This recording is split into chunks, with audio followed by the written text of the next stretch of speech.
Keith, I can't hear you. Yeah, I'm not hearing you.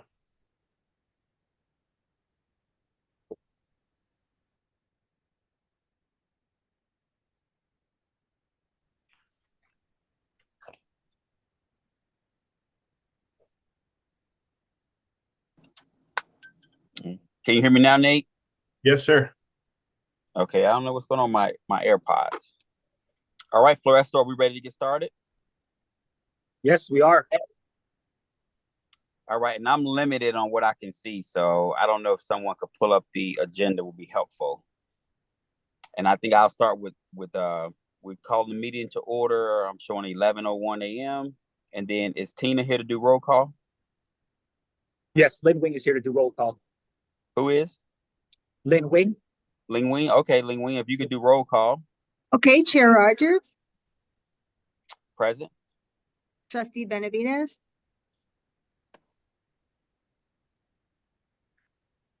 Trustee Foyt. Trustee Turner Whiteley. Here. Trustee Waugh. Here. And I can see maybe the audio's not working, but I thought Trustee Benavides was present.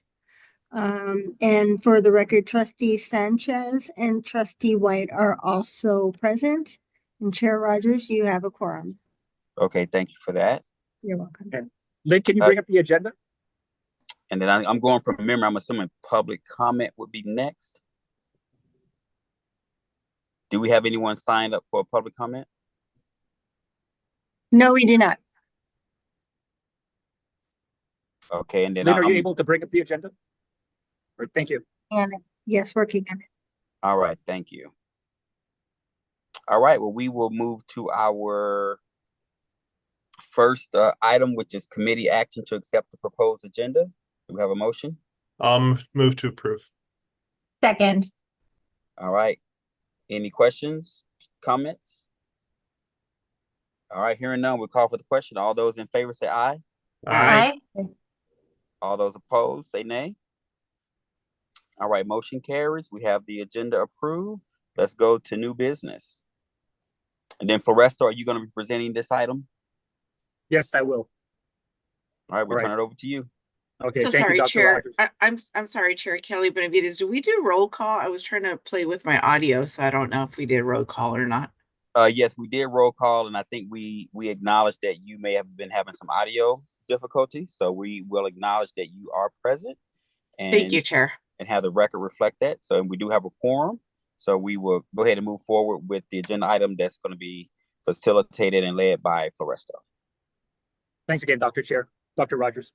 For the record, my name is Floresto Cabayas. I'm the library's Chief Financial Officer, and I would like to introduce McKay Hall. Mr. Hall is a partner with Hinton Burdick, CPAs and Advisors, who performed the financial audit of the library district's fiscal year in 2024 financial statements. I'd like to thank Mr. Hall, Crimson Singleton, and the Hinton Burdick audit team for their comprehensive review of not just the library district's financial statements, but also its nonprofit affiliates. That includes the Library District Foundation, the East Las Vegas Qualic Bee, the West Las Vegas Qualic Bee, and the Mesquite Qualic Bee. Mr. Hall and his team always display a high level of professionalism and attention to detail, which really gave staff a lot of insights into our own financial operations and processes, as well as areas for continuous improvement. I'd also like to take a moment to thank Martha Ford and the Library District's financial services team for all of their hard work, not just for preparing for 5 audits, but also for their diligence all fiscal year long, ensuring that the district's financial records are accurate and transparent, which is important for a public entity. So with that, I'll turn it over to Mr. Hall to present the results of their audit. Thank you, Mr. Cabayas. I sure appreciate it. And we appreciate the opportunity to work with the district and with your team. I'd like to commend them as well. Even under the best of circumstances, an audit is a time-consuming undertaking. And your team was very accommodating, very professional in their approach, and they appeared to demonstrate through the entirety of the audit that they are dedicated to making sure that the activity is processed correctly, that the information is recorded properly and is transparent, as was mentioned. So I commend them, and I'm grateful for their assistance in getting the audit done. To start out, let me just make the comment, maybe you've heard, there's a lot of truth to this. Oh, excuse me, technology. Perhaps you've heard that,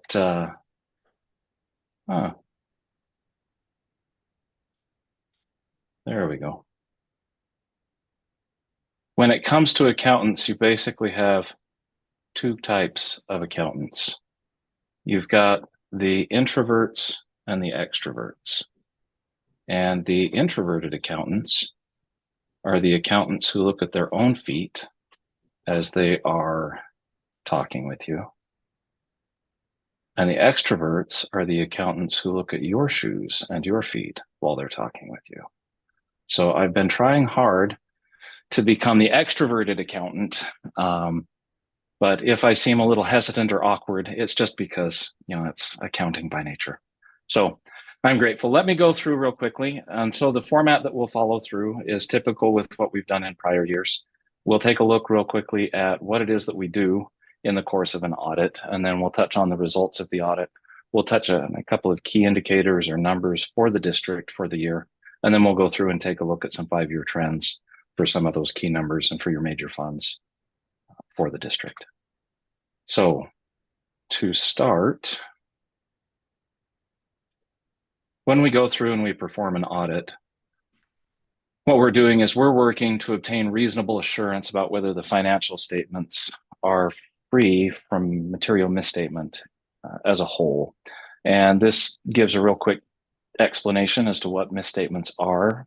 A misstatement would be considered material if there's substantial likelihood that either individually or in aggregate, those misstatements would cause the judgment of a reasonable user of the financial statements to change. So if they go through your financial statements, they get one image and understanding of the financial profile and vector of the district. But if they'd actually end up with a different perception and understanding of the financial position of the district because of a misstatement, that would be a material misstatement. When we conduct the audit, we conduct it according to the auditing standards generally accepted in the United States of America. Since the district is a local government, we also utilize the auditing standards applicable to governments, which is contained in the government auditing standards issued by the Comptroller General of the United States. When we get in and we start performing the financial audit, we take a look at internal controls. The purpose of the financial audit is not to issue an opinion on your internal controls, those processes and procedures that are meant to safeguard the resources of the district. But in order to understand whether the financial information included in the financial statements and in the accounting system are properly stated and appear to be materially correct, we do have to have an understanding of what the internal controls, what those processes and procedures are, and whether or not they appear to be operating as designed. And so we do take a look at those. If we find issues where it's highly likely that a material misstatement would be processed through your operations without being caught, addressed, and corrected in the normal course of operations, that would give rise to a material weakness finding. If we find conditions where your internal controls are not as effective as they're supposed to be, so maybe it's not highly likely, but it is still likely that a material misstatement would be processed without being caught and corrected, then that gives rise to the significant deficiencies. And so those would be findings that would come out as we take a look at the internal controls. After we have that understanding of the internal controls, we go through and we test the financial information of the district. We ultimately are issuing our opinion on the financial statements of the district. To do that, we go through and we take a look at the financial information in your accounting system and follow it through to the financial statements. Make sure that the information is materially consistent between your financial statements and your accounting system. And then we go through and we also test that information in that accounting system through analytics and various tests that we perform, through confirmations with outside bodies, tying through supporting documentation. Those are all various ways that we go through and test that information. And then, as was noted, if there are findings, if there are issues, we communicate to management and to you, the trustees, as those charged with governance, any material weaknesses, significant deficiencies, any findings that need your attention. Sometimes in the course of the audit, we come across items that we think are just kind of heads up items. Sometimes we have recommendations. Things may move a little more smoothly if you did this, or have you considered that? It might help streamline your process. Or there could be some small issues that over time could become bigger issues. And maybe they're not material or significant, but they're something to have extra consideration. Those sorts of things we communicate to your management team in an other items communicated to management letter.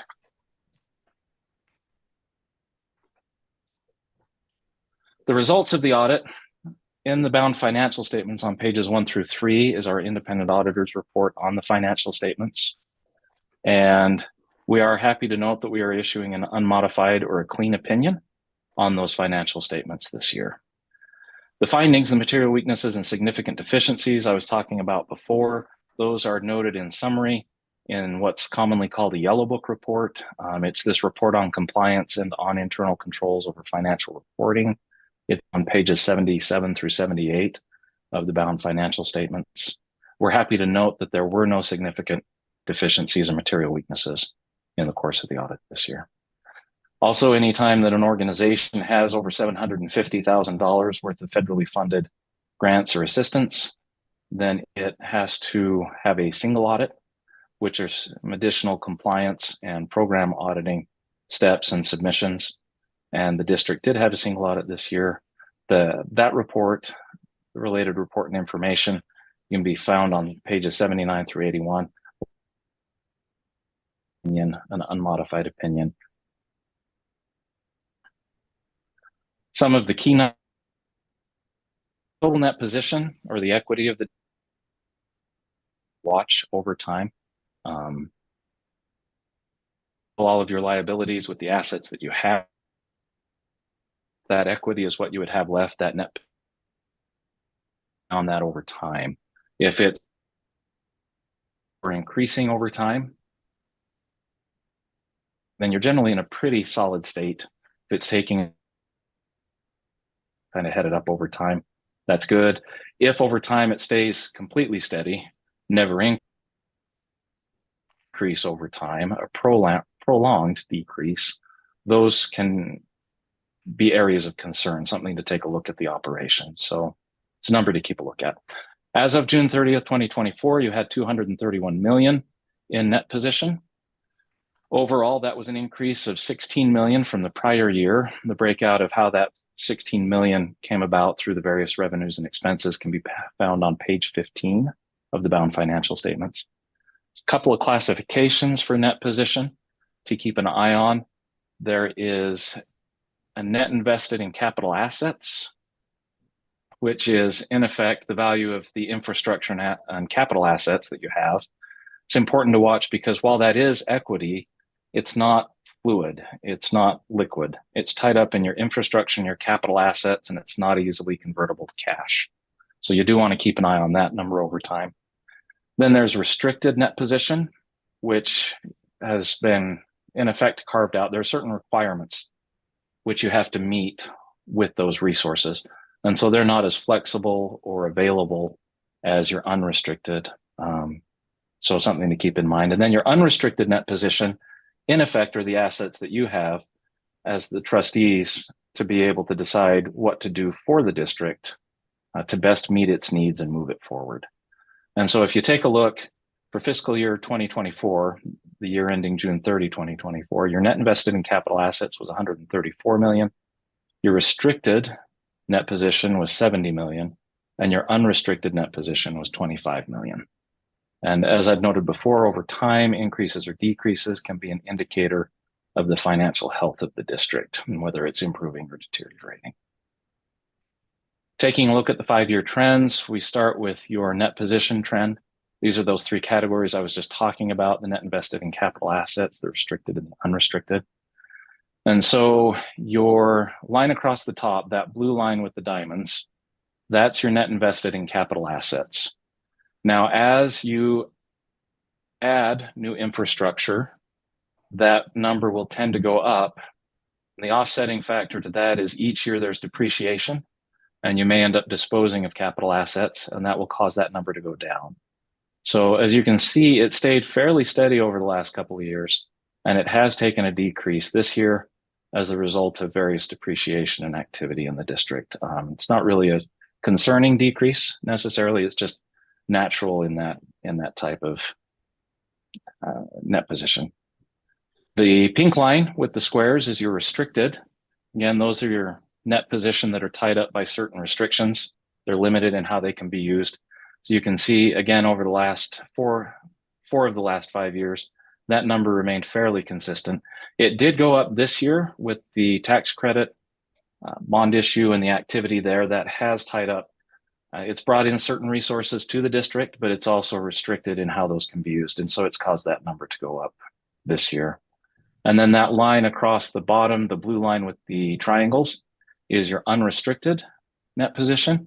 So you can see it has been taking that northeasterly direction. It's been increasing year over year for 4 of the last 5 years. It did come down again this year a bit. Once again, that was associated with the new markets tax credit undertaking. And so that did utilize some of those resources this year. Taking a look at your cash, similar to net position, when it comes to cash, you have unrestricted cash that's fairly free and open in your determination of how to use it. And then there's restricted cash, which has restrictions put in place on it. And so it's a more limited scope on how it can be used. Taking a look over the last 5 years, you can see the cash, your unrestricted cash has been increasing for 4 of those 5 years. It came down again this year in relation to the new market tax credit activity. And then the restricted has remained fairly consistent in 4 of the last 5 years, and it has come up this year for that same reason. Taking a look at the general fund, the revenues, the expenditures, and the transfers. Now, over time, the purpose of the district is not to make money and gain profits. And so over time, we expect the general fund, which is the main operating fund of the district, to break even. That being said, there are times that you have to gather resources. And so if we take a look over the last 5 years, that top line with the blue line with the diamonds are your revenues in, and the pink line with the square is your expenditures. They are your expenditures. And so as you can see, the expenditures have remained below the revenues over the last 5 years, which is actually a good thing. With the West Las Vegas building and the activities there, you need resources being built up. As those resources build up, you can shift them over into your capital projects fund and use it to fund that activity to put that new library in place and meet its capital needs. And so even though over the last 5 years, there has been what could be considered, net income into the general fund, the difference between the revenues and the expenses, it's not an unusual or concerning trend based on circumstances and understanding. So, and then the blue line across the bottom with the triangle, those are your transfers in and out. As you can see, for the first 2 of the 5 years, they were fairly low. They have increased in 22 and 23, and they're still sizable this year in fiscal year 24. But again, those are transfers over to the capital project fund in order to fund the West Las Vegas project and any other capital needs that the district has. Taking a look at the Las Vegas Clark County Library District Foundation Fund, it is a component unit in your financial statements. We take a look at the revenues and the expenditures over the last 5 years. It is worth noting that in 2024, if you take a look at their financial statements, that revenue number is less than the total revenue listed in their financial statements because they had a significant inflow from the new market tax credits. And so to give a more comparable understanding, that new market tax credit has been excluded from this slide just for comparison and analytic purposes. And so if we take a look, revenues and expenditures over the last 5 years have remained reasonably consistent. In 3 of the last 5 years, the revenues have exceeded the expenditures. Having expenses above and beyond revenues in any one given year is generally not too concerning. If it's a long-term trend, it is.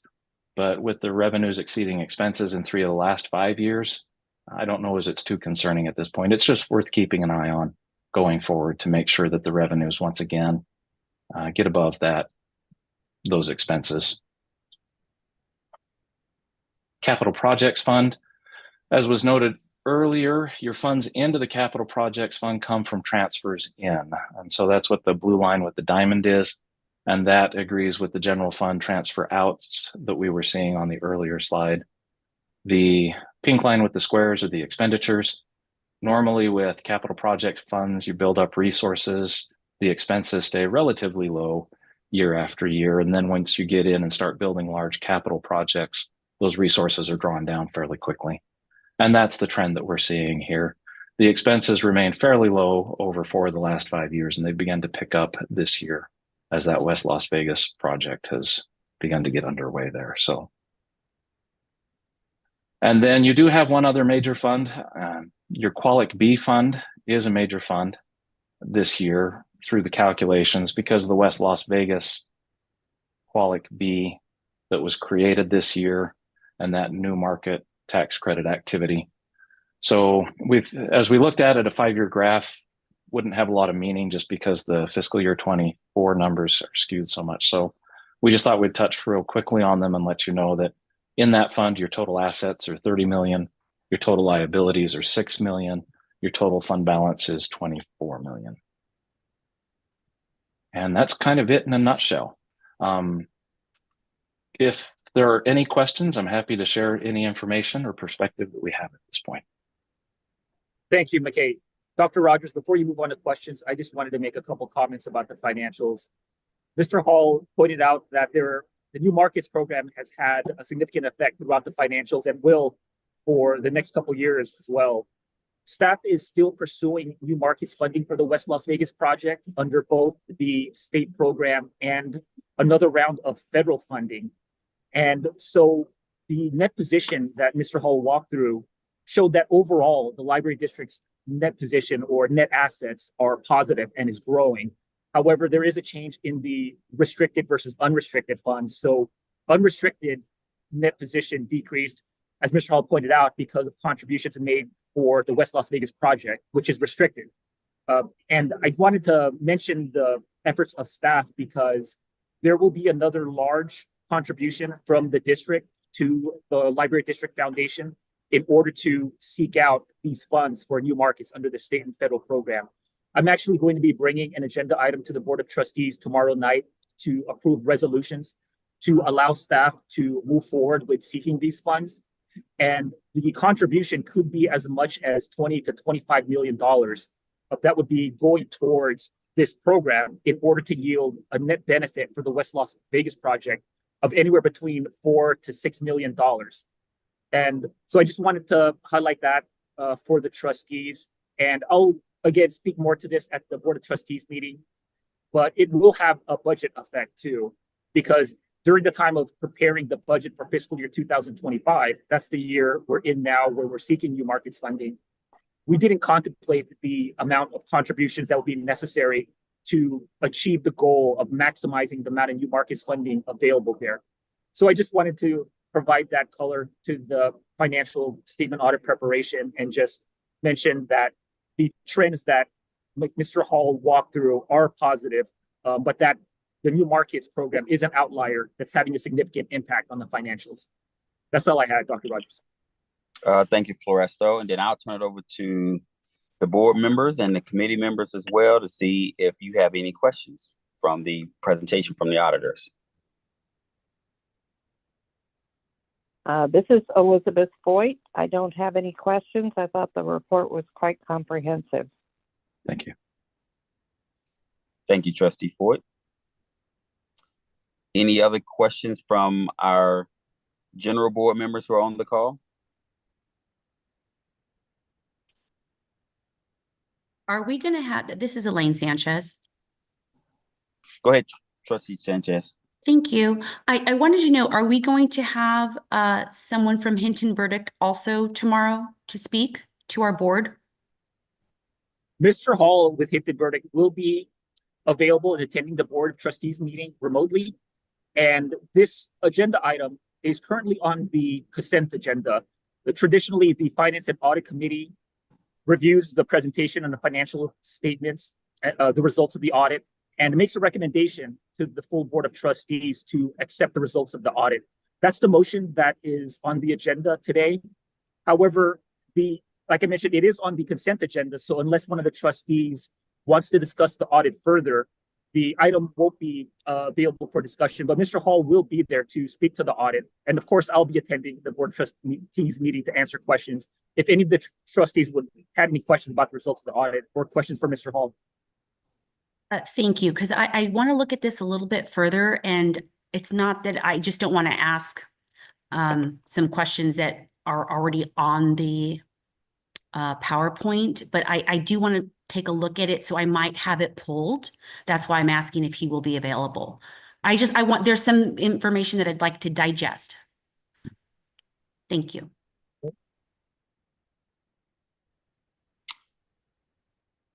Any other questions? Mr. Chair, I'll move to accept the fiscal year 2023-2024 audit report and recommend acceptance of the fiscal year 2023-2024 audit report as presented by the auditors at the Board of Trustees meeting on November 14th, 2024. Do we have a second? Second. I couldn't catch you. Was that Trustee Whiteley? I think it was me and Trustee Benavides. That's fine. You can take it, Kelly. Okay, so we'll say second by Trustee Benavides. Do we have any follow-up questions or unreadiness before we call for the vote? All right. Hearing none, those in favor say aye. Aye. Any opposed? All right, motion carries.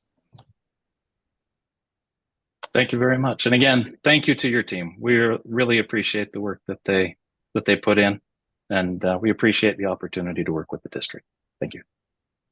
All right, we go to the next agenda item, which is public comment. Do we have anyone signed up? No, we do not. All right, and we will move to agenda item 6, which is adjournment. Do we have a motion? Move to adjourn. Do we have a second? Second. All right, all those in favor say aye. Aye. All right, we are officially adjourned. Thank you, everyone. Thank you. Thank you. Thank you.